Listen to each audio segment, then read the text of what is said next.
ಹೇಳಿ ಸರ್, ಇಲ್ಲೇ ಮಾತಾಡಿ ಸರ್, ಮಾತಾಡಿ ಸರ್, ಹೇಳಿ ಸರ್ ಏನದು.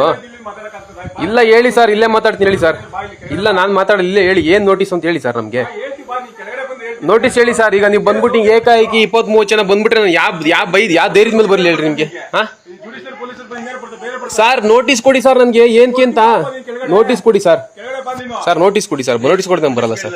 ಹ್ಞೂ ಸರ್, ಏನ್ ನೋಟಿಸ್ ಅಂತ ಹೇಳಿ ಸರ್. ಏನ್ ನೋಟಿಸ್ ಅಂತ ಹೇಳಿ. ಇಷ್ಟೊಂದು ಜನ ಬಂದ್ಬಿಟ್ರೆ ಒಬ್ಬಂದ್ ಮಾಡೋಕೆ ಮೊನ್ನೆ ದಿವಸ ಬಂದು 40 ಜನ ಬಂದು ಗೇಟ್ ಮುರಿದಾಕ್ತೀರಾ? ಹ್ಞೂ ಸರ್, ಏನ್ ವಿಚಾರ ಹೇಳಿ ಸರ್, ಏನ್ ವಿಚಾರ ಹೇಳಿ, ಏನ್ ವಿಚಾರ ಹೇಳಿ ಸರ್, ಏನ್ ವಿಚಾರ ಹೇಳಿ, ವಿಚಾರ ಹೇಳಿ ಸರ್, ಏನ್ ವಿಚಾರ ಅಂತ ಹೇಳಿ ಸರ್. ಅದು ಏನ್ ವಿಚಾರ ಅಂತ ಹೇಳಿ ಸರ್,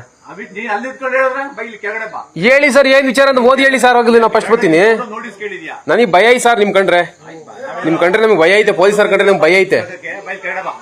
ಹೇಳಿ ಸರ್ ಅದೇನು ಅಂತ, ಏನ್ ಹೇಳಿ ಸರ್, ಏನ್ ಹೇಳಿ, ನೋಟಿಸ್ ಏನ್ ಹೇಳಿ, ಹೇಳಿ ಸರ್, ಇಲ್ಲೇ ಹೇಳಿ ಸರ್.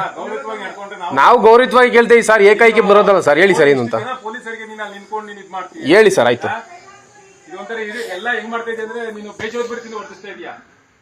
ನೋಡಿ, ದಿನಾಂಕ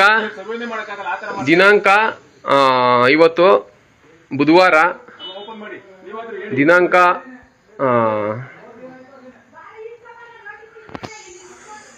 ನಮ್ಮ ತಾಯಿ ಇಲ್ಲೇ ಇದ್ದಾರೆ, ನಮ್ದನ್ ತಂದೆ ತಾಯಿ ಇಲ್ಲರೆ ಸುಮಾರು ಒಂದು 15 ಜನ ಪೊಲೀಸ್ನವ್ರು ಬಂದು ಒಂದು ನೋಟಿಸ್ ಕೊಡಕ್ಕೆ 15 ಜನ ಬಂದಿದ್ದಾರೆ.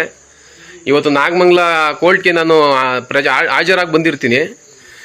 ಈ ನವೀನ್ ಗೌಡ್ರು ಸಾಹೇಬ್ರು ಮತ್ತು ಮಾಧ್ಯ ನಾಯಕ್ ಸಾಹೇಬ್ರು ಬಂದು ಇವ್ರು ಮಾಡಿರೋಂಥ ಸುಳ್ಳು ಕೇಸ್ ಬಗ್ಗೆ ನಾನು ವಿಡಿಯೋ ಮಾಡಿ ಮಾಧ್ಯಮದಲ್ಲಿ ಬಿಟ್ಟಿರೋದಕ್ಕೆ ಇವರು ಉದ್ದೇಶಪೂರ್ವಕವಾಗಿ ಬಂದು ನನಗೆ ತೊಂದರೆ ಕೊಡಬೇಕು ಅಂತೇಳಿ ನಮ್ಮ ಮನೆ ಹತ್ರ ಪದೇ ಬಂದು ನಾನು ಬದುಕಕ್ಕೆ ಬಿಡ್ತಾ ಇಲ್ಲ ಅಂತ ನಾನು ಅಲ್ಲಿ ಮಾಧ್ಯಮದಲ್ಲಿ ಲೈವಲ್ಲಿ ಬಂದಿದ್ದೆ.